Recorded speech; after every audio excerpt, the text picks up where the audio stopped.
আমি কোরআনের মধ্যে যেটা বলছি এটা নিয়ে কি করো, কাজ চালিয়ে যাও। কোরআনে বলছে আমাদেরকে নামাজ, 5 ওয়াক্ত নামাজ ফরজ করে দিচ্ছে না, আল্লাহ তাআলা ফরজ করে দিচ্ছে।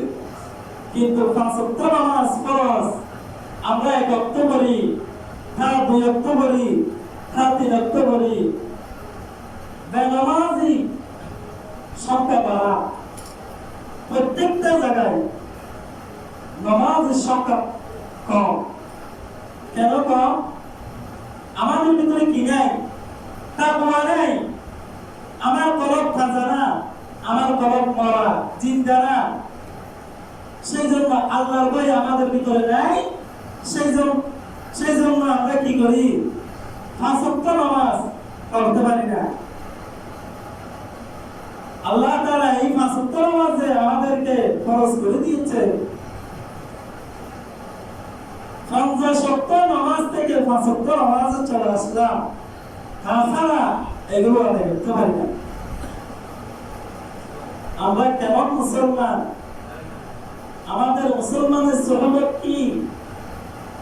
আমরা কি নিয়ে দুনিয়াদারি করতেছি? কোথায় চলতেছি? এখন বুঝবেন না, যখন নিঃশ্বাস চলে যাবে তখন বুঝতে পারবেন। যখন কবরের ভিতরে শোয় গেল, কবরের জবান ফুয়ারে যখন আয়ে মানকান্না পেরায় যখন প্রশ্ন করিব, প্রশ্ন মধ্যে যখন সুয়ালের উত্তর যখন দিতে পারবেন না, তখন আপনাদের উপর কি অবস্থা হবে? আপনারা কি জবাব দিবেন? তখন তো কোনো আত্মীয় স্বজন থাকবে না, কোনো ভাই বেড়াদার থাকবে না, কোনো বন্ধু বান্ধব থাকবে না, কোনো মা বাবা থাকবে না, কোনো কিরাই থাকবে না। ওখানে কিসের জবাব দিবেন? কি পরিমাণ জবাব দিবেন? আমি তোমাদেরকে 65 বছর 70 বছর হায়াত দিলাম, এই হায়াতটা তুমি কোথায় কাটাইছ? কি পরিমাণ জিন্দেগি করেছ? এই জিন্দেগির হিসাব আমাকে দিয়ে দাও, আমাকে দিয়ে দাও। তুমি হিসাব না দিয়ে এখান থেকে চলে যেতে পারবে না। কবর তো ধরা, আখিরাত তো ধরা, কঠিন ধরা কবরের জগৎ। কিয়ামতের ময়দান যখন সবাই মানুষ একত্রিত হবে, তখন কি অবস্থা হবে? অনেক 70,000 অনেক মানুষ, কোটি কোটি কোটি কোটি ইনসান যাতে কিয়ামতের ময়দানের মধ্যে যখন তার গাইব, যখন তারাইব, তখন আল্লাহ পাক রব্বুল আলামিন কিয়ামতের ময়দানের মধ্যে এমন ভাবে পানি তিরাসে পিপাসায় মানুষ হাই হাই করিব, হাই হাই করিব। তখন কার সুপারিশে পানির তিরাস আমার পিপাসায় গুলো কি করব? পানি খেতে পারবো? কেমনে খাবো? কেমনে খাবো? আমি যখন এই দুনিয়া থেকে যদি ওইগুলো করে যাই, রাসূলুল্লাহ সাল্লাল্লাহু আলাইহি ওয়াসাল্লাম সুপারিশ করবে। যখন সুপারিশ করবে তখন হয়তো কাউসারের পানির ব্যবস্থা হয়ে যাবে। যখন সুপারিশ করবে না, হয়তো কাউসারের পানির ব্যবস্থা হবে না। কি করবা? এখন আমাদের এই দুনিয়াতে আমরা বসতবাড়ি করি, আমরা চলাফেরা করতেছি, দুনিয়ায় ঘোরাচ্ছে না। দুনিয়ায় অনেক বড়, কিন্তু আমার জায়গা সম্পদে আমার থেকে হচ্ছে না। কিন্তু কিয়ামতের ময়দানের মধ্যে যাহা সম্পদ থাকবে না, মানুষের দ্বারে 1 ফুট 12 ইঞ্চি করে একজনের পিছনে জায়গা থাকবে। আমাদের পিছনে 12 ইঞ্চি, আপনাদের পিছনে 12 ইঞ্চি চাপবে। এদিক সেদিক লড়াচড়া যাবে না। যখন লড়াচড়া যাবে না, তখন কি অবস্থা হবে? এখন আমাদের এই এলাকাতে বা আমাদের জেলাতে, থানাতে, জেলখানাতে কিন্তু এখন একটা চলে কি, আগে ছিল, এখন ছিল কিনা এগুলো জানি না, ইলিশ ফাইল বলে। ইলিশ ফাইল কিয়ামতের ময়দানের মধ্যে ইলিশ ফাইলের চেয়ে কঠিন মুসিবত হবে আমার কেমনে হবে এখন তো ইলিশ ফাইল দিয়ে প্রবাস কমে এখানে 15 ইঞ্চি বা 20 ইঞ্চি বাসি জায়গা ওখানে 12 ইঞ্চি পাবো এর চেয়ে আর পাবো না যত গরিব হোক না কেন গরিব হোক না কেন ফকির হোক না কেন 12 ইঞ্চির চেয়ে আর কোনো জায়গা ওখানে পাবে না শুধু 12 ইঞ্চি কোন ইনসান কোন মাখলুক আর যদি আবার যদি আল্লাহর দরবারের কাছে যদি দোয়া করে যদি আবার জায়গার মধ্যে যদি জায়গা চায় কোনদিনও জায়গা দেওয়া যাবে না কুরআন শরীফে আছে যতটুক জায়গা দিবে তাহলে আমি বর্তন করে দিয়েছি 12 ইঞ্চি জাহান্নামীর 12 ইঞ্চি জান্নাতীর 12 ইঞ্চি এর চেয়ে কেউ পাবে না সেই জন্য 12 ইঞ্চি জায়গার মধ্যে যদি আমরা দাঁড়াইতে হয় সূর্য মাথার উপরে যখন চলে আসবে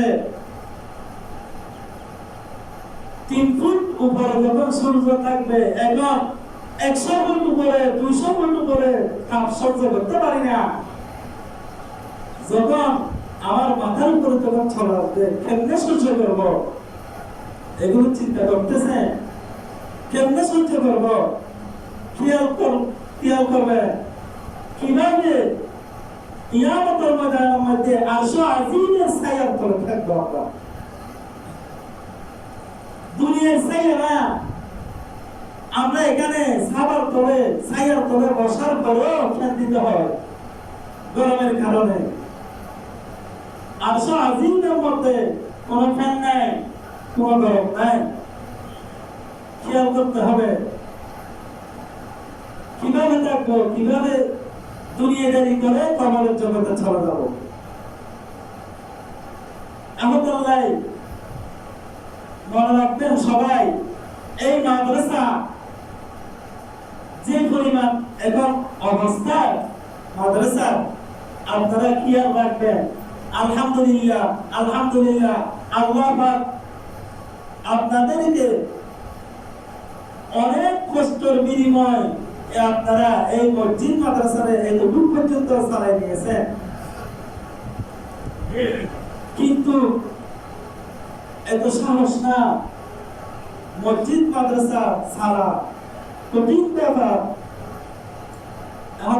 আল্লাহ তাআলা যে আপনাদেরকে সহযোগিতা করে মানুষের দ্বারে দ্বারে যাইয়া এই মসজিদ আর মাদ্রাসা যে এতটুকু পর্যন্ত চালাই নিয়েছে আরো কি করবেন ইনশাআল্লাহ দিন দিন তরক্কি হবে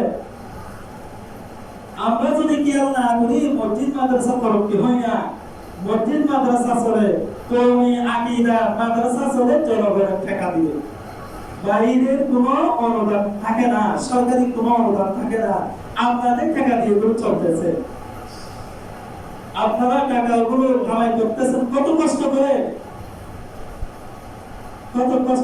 পরিশ্রম করে এলাকা ত্যাগ করে নিজ বাড়ি ত্যাগ করে নিজ গ্রাম ত্যাগ করে আত্মীয় স্বজন ত্যাগ করে কক্সবাজারে থাকি ঘুম নাই বিশ্রাম নাই থাকার কোন শান্তি নাই এইরকম পরিশ্রম করে টাকাগুলো বিয়ে করতেছেন আয় করতেছেন এগুলো বিয়ে করার সময় খেয়াল করে বিয়ে করতে হবে কষ্ট করে যে আমি টাকাগুলো দিচ্ছি ওগুলো মাদ্রাসা ওদের কাছে গেছে কিনা যাচাই করতে হবে আমি যে টাকা দিচ্ছি 100 টাকা দাও 1 টাকা দাও 10 টাকা দাও দিচ্ছেন মাদ্রাসা কমিটি পরিমাণ গেছে কিনা বলে কি রাখতে হবে কি গেছে নাকি আলেমে কে বলছে নাকি হুজুরে কে বলছে বলে কি রাখতে হবে সচেতন হতে হবে আপনারা যখন সচেতন হবে আলেমরাও সচেতন হবে শিক্ষকরাও সচেতন হবে আপনারা যখন সচেতন হবেন না আপনাদের মাথার উপরে হাত দিয়ে হাত পড়াইয়া ওরা কে চলে যাবে